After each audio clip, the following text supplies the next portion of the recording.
Greetings and salutations, everybody. My name is Klautos, and welcome to the world of Tavalin. This is a world created by my good buddy Fixit over in the Bedrock edition, entirely in survival. And he's invited us over for a bit of a tour, so let's check out the world and hang out with Fixit for a little bit, guys. Hello, everybody, and welcome back to the final episode of Bedrock Survival with Fix and our new good friend, Klautos. What's going on? How's it going, dude? Can you believe it? Together again. I know. I'm here in your world. Before we get into any further, if you want to grab the world download for this, it is a Bedrock world. That means PlayStation, Xbox, cell phone, and Windows 10. Mobile phone and Windows 10, then you can get it, and you can get it on my Discord, not in the channel description, because I never keep those updated. Like in 2 years, I get comments like, oh, the link doesn't work. Yeah, well, it's been 2 years. So look, it's in my Discord. That's where to get it. Okay? What's a channel description? Yeah, I know. No one knows. No one clicks it. I don't even know what mine says anymore. So what's going on, buddy? What's new with you?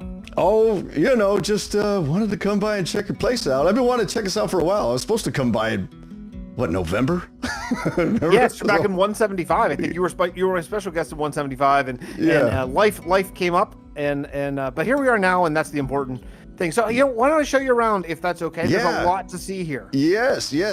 Lead the way. I shall follow. Well, so this is spawn. This is the actual spawn place. And this is the spawn mine that you do. This is the thing that you do. You dig down immediately. Yes. And I didn't do anything with spawn for a very long time. I built I think this house, and I think maybe a house over there, and that was it. And then finally I thought, man, spawn is very unimpressive. I need to do something with it. So I built this little mining community here. And it's okay. It's supposed to, these are the people that mine. It's a big diorite mine. That's sort of the lore here. So that's why their houses are made out of diorite roofs and all that kind of stuff. And I just tried to do as much of a custom landscape here as I could, but without it making, without looking forced. So if you just follow the roads around, dude. Thanks, man. I really enjoyed the coarse dirt and the podzol and the kind of weaving roads and all that kind of stuff. It's a fun little town. Don't look at any of the houses. They are my traditional interiors. Oh, traditional interiors like... Yeah, like grass floor, maybe. You know what's weird about Bedrock here is mobs in Bedrock always gravitate eventually towards the northwest. Always. Look at them over there. Is it always the northwest? It makes it easy for harvesting, that's for sure. Yeah, I guess so. Anyway, I don't come back here often, let's face it. This is kind of old world stuff. But if you continue along here out of this first mining little town, we can talk about the idea for this place. So this world is called Tavalin, and it has a lot of lore, like a whole lot of lore. In fact, all of my 100 days videos, which have done quite well on my channel here recently, they're all based in the same universe. And this planet is kind of what kicked it off. Yes. So, what happened was this planet was, in the lore, a barren, rocky planet. And there were a couple spaceships flying high above in orbit, and they did an experiment. And when they did that, they created something called the Singularity. And that Singularity sent one ship way back in time, which it was a life ship. It was like a science vessel. So it was filled with bacteria, viruses, plants, seeds, all that kind of stuff. And when it eventually crashed all over the planet, it seeded the planet for life. So one day, this was rocky. So the ship that wasn't sent back in time, all for them, it was one day it was all rocky, and then in an instant it was teeming with life. Yeah, and people and all that kind of stuff. So the people who live here are great descendants of that ship that was sent back in time. That's kind of the lore situation here. Right on. So it's in the future, but it's in the past at the same time. Yeah, so we're setting this is year 3 since the Singularity. That's kind of where we are in the world. I don't know if I'm going to move forward in time, but so since the Singularity, and we're going to get to the end later. The end is the moon, where the ship that wasn't sent back landed. Yeah, I remember and so we'll go check that out in a little bit. One of the things I love about this world is the way Fixit is going about building. Oftentimes you'll see in a world there will be towns or villages just separated by hundreds of blocks, whether on an SMP or a single player series like my own. But that's not what he's doing. What he's doing is from spawn all the way to current. Any area he passes, he populates, either with foliage or with farms or towns or castles. And that's really, really cool. That's something I wish I could do better. Well, in this world, I decided I wanted to go kind of the opposite. I want to start building at spawn and just build here, like just keep spread building out here. the world like a fungus. Exactly, but only don't ever travel far and build. Just build until you get far. You know, Yeah, gotcha. Yeah, that's the exact opposite of what I'm doing. Pretty much exactly the opposite of that and Vasten, what I did before, you know. So if you look like from spawn, pretty much everything is developed heading the whole way along this way up until we get to the actual city. I can, and that's like 22 chunks. I can see your mountain over there, but just it's. Oh yeah, you could definitely see further than me. So yeah, you're doing great. Okay, good. Okay, good. All right. Yeah. I with RTX, I can't see the mountain yet. If I turn off RTX, I can see 80 chunks. But okay. To get the beauty that is the ray tracing. Okay, cool. Yeah, I just want to make sure I can get the best visuals that I can. So, okay. Sure. All right. You may proceed with your regularly scheduled program. That's right. So let me continue my ramble. So anyway, so little like stables up here. Up here we have actually an automatic sugarcane farm, which is the ironically maybe the last thing I built in this area before I moved to a different place, which means this has never been loaded, which means I think I've maybe had it harvest like once. So you built all this for one harvest and then Yeah, pretty much. I'm only here to enchant. That's the only thing. But at this point, I don't really enchant because I have everything, Yeah. But we did like a small little wizard tower over here that, it's limited materials because it was very early in the series. So, I remember this. It's fine. I really like your bridge. Whatever, but I remember when this went up. That was so cool. Yeah, man, that was a long time ago, man. That was like episode like 20 or something. Yeah. I love your roof on it. It's really cool. I like the sort of, it has sort of that elven shape to it. You know what I mean? That's really cool. At some point, I should come in here and really work out some variation and things like that, but I'll get to that eventually. In this church is the very first experience farm I found, which was a zombie spawner. Oh, yeah? Experience in Bedrock is a bit of a headache. Yeah, you play on Craftaway, and you understand what that's like. It's until you get like a good gold farm, which I have now, their experience is difficult because the mob cap is so low and stuff. So what is it? The pigs or the zombie people or whatever they're called now? Yeah. I don't know. So yeah, zombie piglin. Yeah, that's the way to get experience in Bedrock versus on Java. You want to use the Enderman. Right, yeah. So there's like a very low mob cap, like 8 to 10 or something like that mobs. So in Java you get like 8 Endermen per second, and in Bedrock you get 8 total until you kill some. Yeah. And in addition to that, you don't have sweeping edge in Bedrock. You can only hit one mob at a time. So killing things is difficult. So the best way to do is you set a bunch of obsidian portals and they flick on and off really fast and zombie piglins spawn. And then you use Bedrock's greatest thing, which is a trident killer. And it just automatically kills things and then you get the experience and it's great. I didn't really reinvent the wheel here, but this is a nice little village.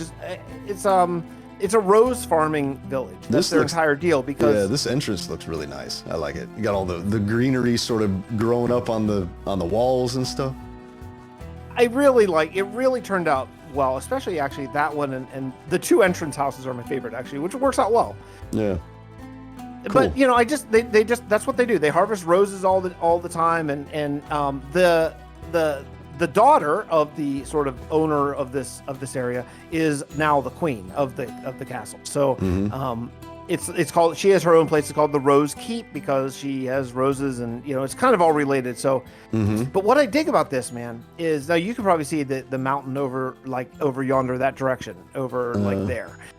Yes, I can. What I like about this is because of the mountain, you can't really see that there's a whole city and a castle over there because the mountain's in the way. And so that really kind of makes this feel isolated, even though it's really clearly just part of the world. It's like right here. But I think it works well. So like all of a sudden you're here and you're in this like Tuscan Mediterranean sort of style. And then 1 second later, oh no, now you're over that city, it's all very connected, Yeah. But it doesn't feel connected because that mountain is sort of like a big barrier. Exactly. Yeah, that's cool. So I built this. We're actually hovering over sort of a void a little bit. This is all fake sort of thing. Yeah. Eventually, I want to. This is going to start rocky, and then if we turn in the path, it'll get very lush. Because let's go this way. Okay. This is going to very slowly graduate into like the mossy and the hanging vines and all the 117 cave stuff. You know. Yeah. Yeah. Right. On. Because I plan on building the biggest survival lush cave ever. And I'll show you where it's going to be. I think it's going to be absolutely... I've been waiting for these new blocks, and I just want to totally abuse them. Yeah. By the way, guys, on my channel, Fixit does all of this in survival. So everything you see, the mountain, survival, right? Castle, survival. Oh, it's mountains now. Mountains. Mountains. Yeah, this is built in survival, okay? He didn't cheese out like your old pal Cloud Toast did, use World Edit. No. No, he placed every one of these blocks. Yeah, that's insane. There were some very thrilling live streams. Go subscribe to this man. It's just insane. Oh wow, look at that. There's a ton of them. Yeah. What happened to really the mob crazy. cap? And then, exactly. Well, because they're phasing in, so I think it doesn't apply. They don't spawn sort of naturally. Oh, because they're actually then spawning. You flick this lever. I get it. So they're spawning in the Nether. And the cap is applying to their spawns, but not to their existence. I believe so, yeah. Oh, that's clever. That's clever. And then what is cool is there's a trident in there, and these pistons, they just push the trident around, and it just hits them all. The trident never despawns, and yeah. So, hold on. They just die like. So basically, the trident is in throwing mode, like it's been thrown. Exactly. And it's sort of bouncing up and down like an arrow might if you put it on a slime block. And it just never stops. Yeah. Oh, that's cool. If you're building a mountain, by the way, build the path. I've learned kind of the hard way. Build the paths first, because adding them later is really, really, really hard. Yeah, I can imagine. Why. So if you fly over here, you'll see the sort of scale of the mountain. And look at that. That is so good. Yeah, it turned out pretty well. Hold on. Okay. So this is a mountain, but it's got a few peaks, right? And it's... Oh, yeah. I love the shape of this mountain, too. It's not like, just a triangle. It actually has more realistic sort of rock faces and stuff. Like, I like it. Oh, thanks, man. I've learned a lot from this one. In fact, actually, if we'll just skip over to the other mountains, if you turn right behind you, you'll see the other mountains, and you'll see one in a partially constructed state. So yes, I see. On the other side of your castle here. So I've learned some things, and the main thing I've learned is you do a ton of framework, like tons, so much. The more framework you get, the better of a castle you get, because you do more interesting mountain weird shapes and stuff. Better mountain you get. Yeah, what I say, yeah. The better mountain you get is the more framework that you add. Yeah, that makes sense. Because then you have to, because it's like when you do the framework and you don't follow any specific pattern, it makes it easier to not give your mountain a patterned look when you fill it in. Exactly, and we are creatures of sequence, right? Yes. Like we will make patterns, and it's really hard to make a convincing, natural-looking thing. So if you do random framework, then you're kind of forced into doing things that are uncomfortable, and it works pretty well. Yeah. Trying to randomize stuff is. Okay, yeah. What's up? Outside the castle, you can see there's tons and tons of farmland here. So only enough to feed like 6 people, according to my. But it's a lot for a survival world, I think. Yeah. Wow. I love these farms, dude. Yeah, so this is a little place called Shady Grove, and I did it because I found this cool little house. It's a really old, it's like a 9-year-old video on YouTube, and I wish I could give it credit, but I don't remember offhand. I love the grassy roofs, dude. Yeah, what a cool little unique 5x5 house. They're super tiny. And so I thought, let's just do a little group of them here. So it's basically another village within my city. It's barely... I'm gonna have to yoink that off you. That's cool, They're man. cool, I really right? like that. Especially works because these guys are the farmers of these fields up here that go into the Diorite Castle, basically. Okay. These are the people that work the fields, and because these are pretty big fields, and this is all custom land. Like this land did not slope up. I made it all. I remember that. I was watching that. I saw that. Yeah. Yeah. because I wanted to see it from down there. I wanted to stand at the bottom and see the farmland slope up into the castle, and it worked really well. Oh yeah, that's nice, dude. Now the main reason why I needed to though is because inside the direct castle is my iron farm, and in Bedrock you can't have any villager workstations within 100 blocks, or it messes up the villager trades, villager professions and stuff. So there's these two zombies here. There's a regular zombie and a zombie villager, both name tagged. You cure the zombie villager. So as soon as he gets cured, yeah, exactly. Germ. Cured, he will convert. The zombie will attack him and convert him back because I play in hard mode. But in that 1 second that he's a cured villager, all these guys see him, and you get the discount. Oh, nice. So you get the discount for like 5 clever. minutes or 10 minutes or whatever it is. That's very clever. I think it worked pretty well. I really like this castle. It's actually based on Beauty and the Beast castle because my boys watch that cartoon constantly. That. Yeah, it looks good. Wait, hold on. What is this with the diorite? Is that your end stone that you made white? End stone, yep. Okay. Yep, end stone. All right. Yeah, end stone, diorite, and the two diorites at end stone I think is what I built the castle off. Yeah. Because end stone is white in my texture pack because it's the moon. Yeah. I might have to do that in my pack too, man. The white end it stone. makes it usable. End stone's not really usable otherwise. Yeah, it looks so good with the diorite though when you make it white. I think because it's like what's cool about the texture is that it looks like rather than having stones that are sticking out, it looks like you have like sphericals going into the stone. You know what I mean? So it's a nice contrast. I like it. That's true. Yeah, that's true. If you actually come out back this way, you'll see one of the main reasons why I did that actually is I wanted to sort of make my own White Cliffs of Dover, if you will. Yes. And just set the castle up on top. I just think it looks really good. This is a view that no one ever gets because it's the ocean out here. But yeah, I just think it's a nice view. Are you going to build anything out here? I do. My gardening farm's out there. We can actually journey out there and see it since we're halfway there. Okay, yeah.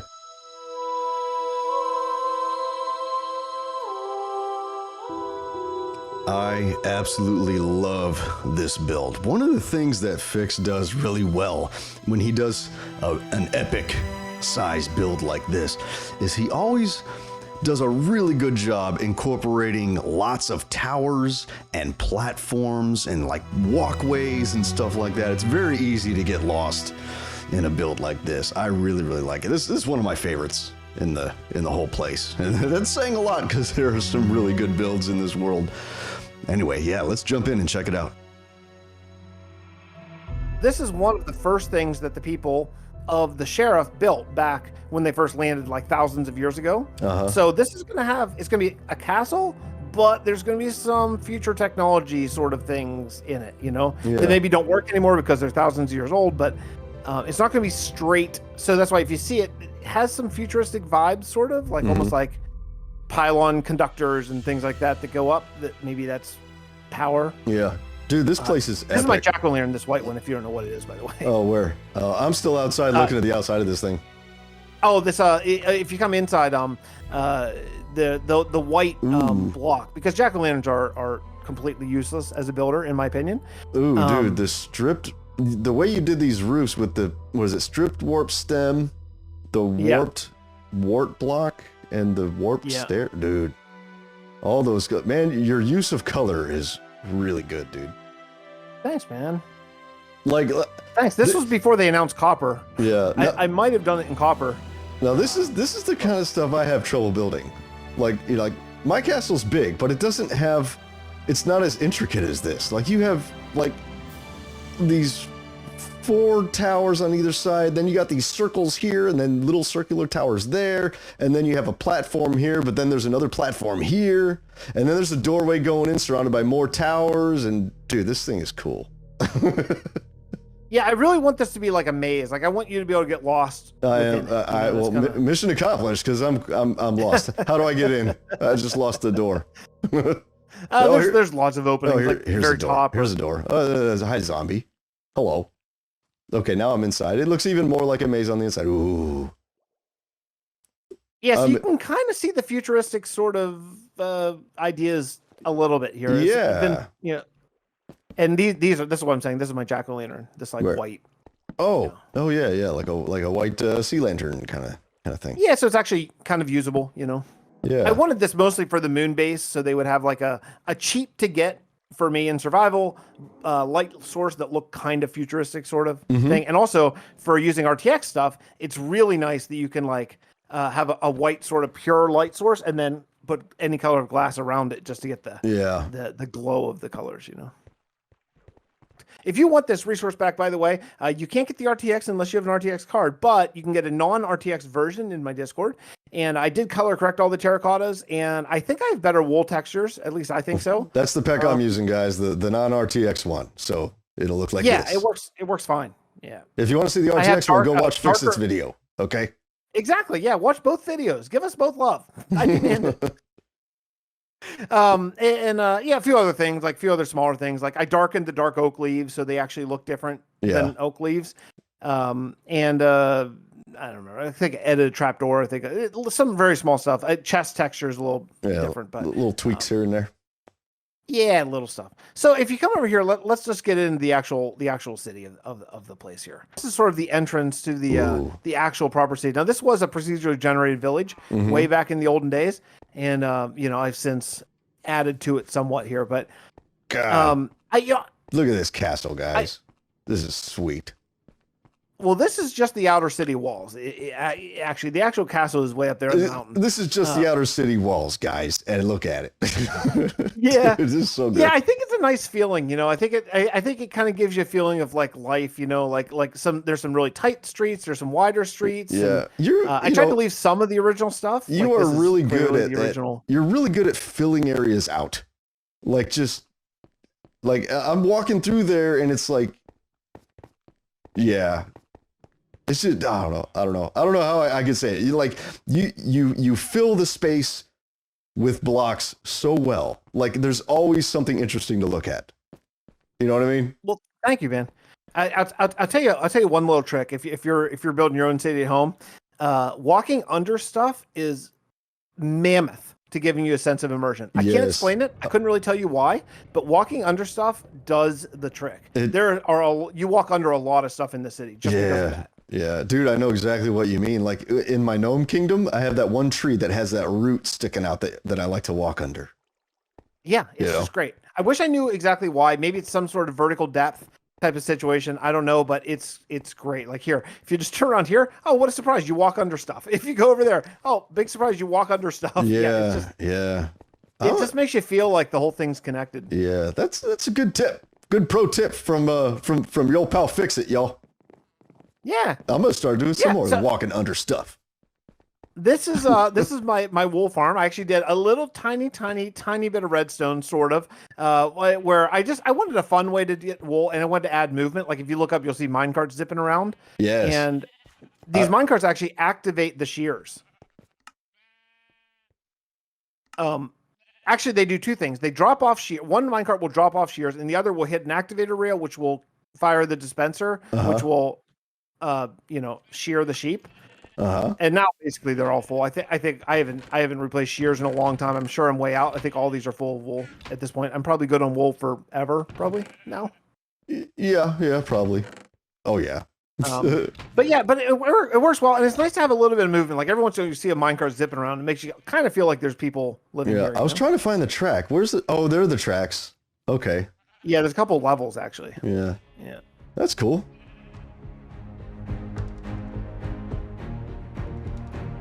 Man, this kingdom is so well built, from the walls going around it to the walls inside the castle.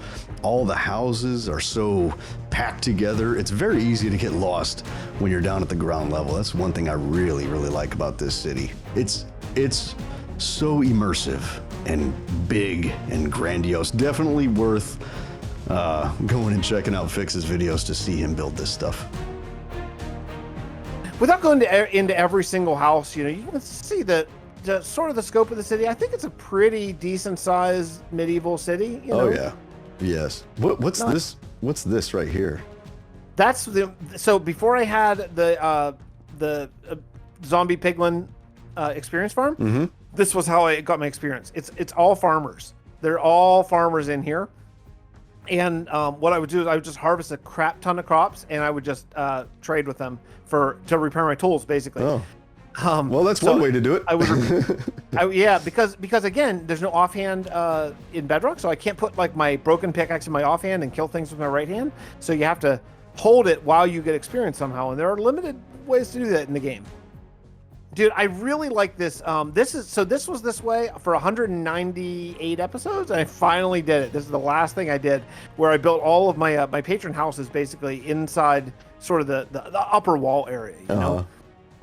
And yeah, I think it works really well. Like here, you can see like there's Gabe Krupa's house, so there's probably one of these somewhere. I don't know which one. Well, that's okay. But yeah, so all these houses. It's okay. There's like 50,000 houses. I don't expect to find it. There are a lot. There are a lot of houses, but if you ever, this is actually my storage room. So the entire castle for a long time was just my storage room, and that's it. Fancy storage and then room. eventually I did add to. Yeah, you know, because so here's the thing, because I don't plan on ever leaving and going far away. I wanted to build one storage room for like ever, you know. Yeah. So it's pretty epic. Yeah, I like it. I and, like this here's place. another tip for lag. Use barrels, not chests. Yeah, they're way better for lag. I bet, because they don't have armature. Well, that makes sense. And well, I don't think they're like entities. I think they're the other thing or something. So yeah, so you can have like walls and walls and walls of these. Why am I sliding? And not lag. Why am I? Hold on. Oh, there's ice. Oh, yeah, there's ice. So you can go faster. Yeah. Oh, okay. Yeah, there's nice. ice under the carpet, so you can go faster. Oh, sweet. And click that button over there. Click the button by the window. Yeah, click this button. So this is my one. I do have a couple command blocks in this world. You know, one is like I have weather turned off. I'll tell you about that in a little while. Oh yeah. Another one is to give you dirt slabs. Oh yeah, these things. Oh, what is that? Double slab is a path block. Oh, that's cool. Yeah. That is cool. Yeah. Yeah, all my double slabs are other textures. Like here, if you let's see, I'll just grab a. Yeah, that's one thing I have yet to do, is the old double slab trick to get free extra blocks. You know? Yeah, so I did the vertical the vertical planks for all the double slabs. Give you the vertical ones. Oh, that's super cool. Yeah, it works out really well. Again, that was I can't express to you the headache that was to get that to work in Bedrock versus Java. Java's 1,000 times easier. Oh, and the top part changes too. Yeah, exactly. That way you can alternate on the floor. Oh yeah, you can make some really cool floor designs with that.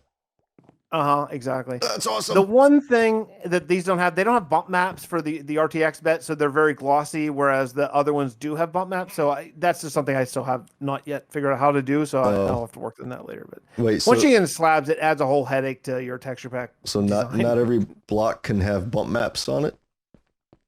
They can. It's just because the double slab changes the block state, it makes it harder for me to understand exactly what to do. So I'll get it in time. Okay.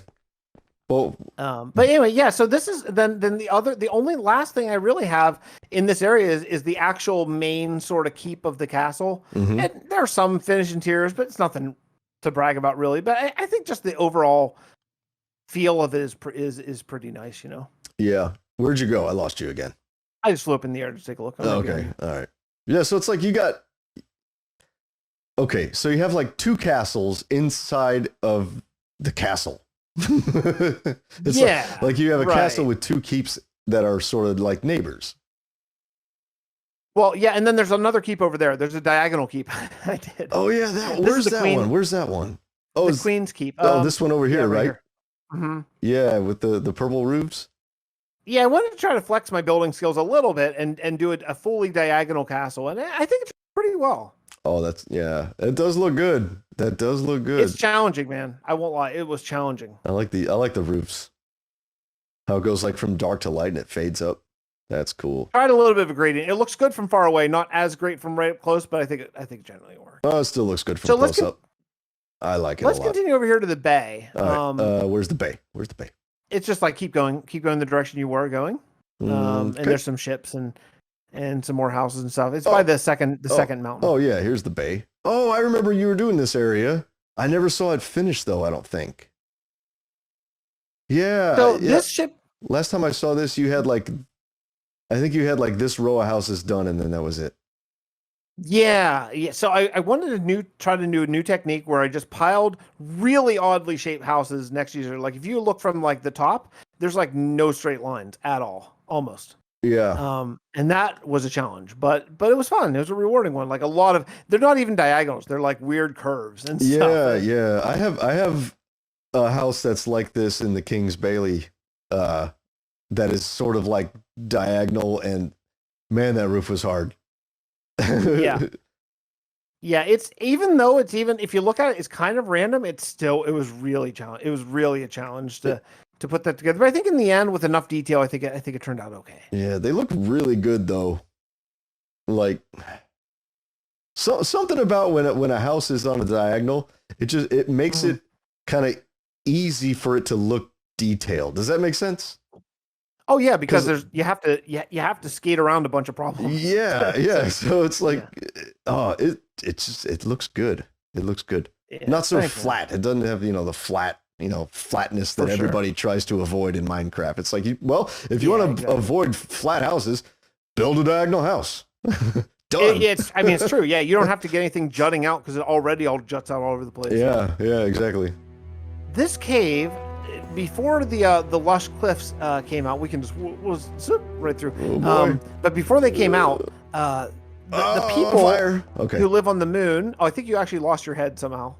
I lost. Look at your text. Dude, you can't see your texture, but it is really going insane right now. Really? Looks fine on my end. Wait till you see my video. It's the funniest thing I've ever seen. Okay. So we're just gonna leave it go, and we're just gonna pretend like Cloudsless still has a head. Okay. Now. All right. What if I jump? Do I get my head back? You have a foot, a torso, and like one normal arm and one. Does it look? Oh wait, hold on a second. We gotta do something. Hold on. We're doing this. It's just the greatest thing, man. Okay, check this out. Does it look like somebody cut my head off and I'm spewing blood out of it? Yeah, there you go. Yep, that's it. Okay. Yeah, all right. You walked too close to the lava. Okay. Oh, jeez, what's happening to your? Okay. Anyway, so if you go down here before, oh, you can't wait. It looks normal. So before on mine. they announced the lush caves, you can see I went for it. I tried to do sort of my version of a lush. Oh, cave this is nice. I like. Wait, hold on a second. What is this white thing here? We'll get to that. So wait, the people who live on the moon, they wanted to come down and figure out what the heck happened, right? Because there's all of a sudden people on this planet that was barren a second ago, right? Yeah. So they came down sort of and went through this lava wall and they started setting up camp here, basically in like secret. So if you come over here and there's like a little bridge and you just kind of fly down, fly down and just keep following it down along here. And then you turn in here. Now this is an unfinished portion, but I think you can probably see what I'm going for here. This is eventually going to be the shuttlecraft that goes to the moon. And in an unbelievable lucky, I mean, this is the most lucky thing that's ever happened in Minecraft ever. I was building here very early in the series, and I was minding my own business, and I found another fortress, or I mean a stronghold. Wow, perfect place, huh? Right here in my city. That's awesome. I've never had that happen before. So let's go see the end, shall we? Yeah, let's do it. Do I have a head?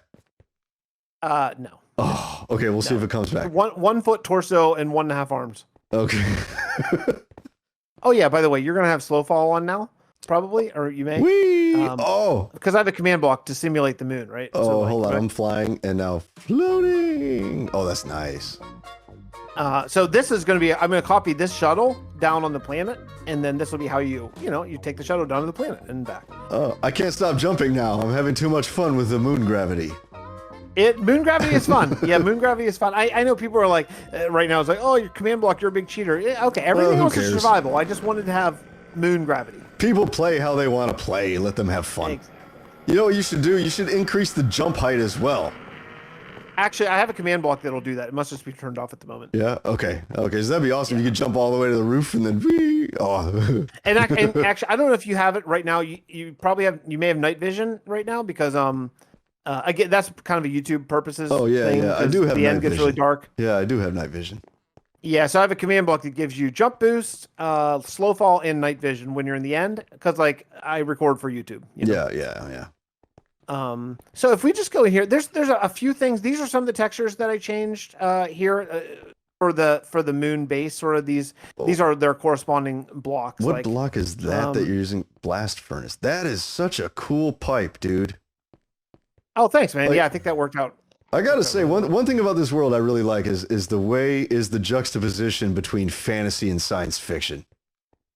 That's my favorite thing too. Yeah, it's so cool.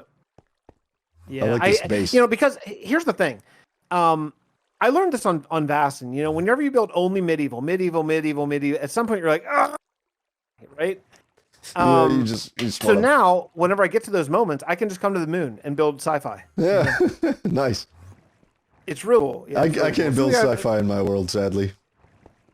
You could if you write the lore for it. You could figure out how to wedge it in somehow. Nope. I can't. I'm going dark fantasy all the way. What is this thing? Look at this. Those are axolotls. It's an axolotl. It just spawned here. That's brand new. Axolotl. Hey, little guy, what are you doing? You want some redstone? I didn't really know that they walked in land. Have some. I thought they were like water based. Have some redstone. Okay, all right, let's go. I want this to be like like Cyberpunk. You know that game that came out a while ago. I want it to look like that, kind of on the moon, like that dense. You know. Yeah, this is really cool, dude. And yeah, the white moons. I'm calling it moonstone now. I'm calling it moonstone. Oh, yeah. The white end stone was a really good call.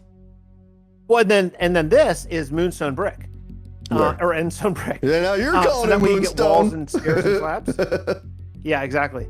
But because of this, I have this smooth concrete texture with walls, stairs, slabs, the whole bit. Yeah. So I can build my whole base out of it. You know. Very cool. These are plants that convert incredibly fast CO2 to oxygen. So they pipe in the CO2 and they pipe out the oxygen. Pipes are all sort of outside of the thing, but yeah, you can kind of get the idea of what the thing is, because these people, they were here with no supplies, completely stuck on this moon, and there was no way they could leave. So they had to sort of come up with some ways to survive and live. Yeah, you know? That's cool. So this is where everybody wants to be. I was like, oh, fresh air. Oh. Yeah, exactly. Nice. I like it. Very cool.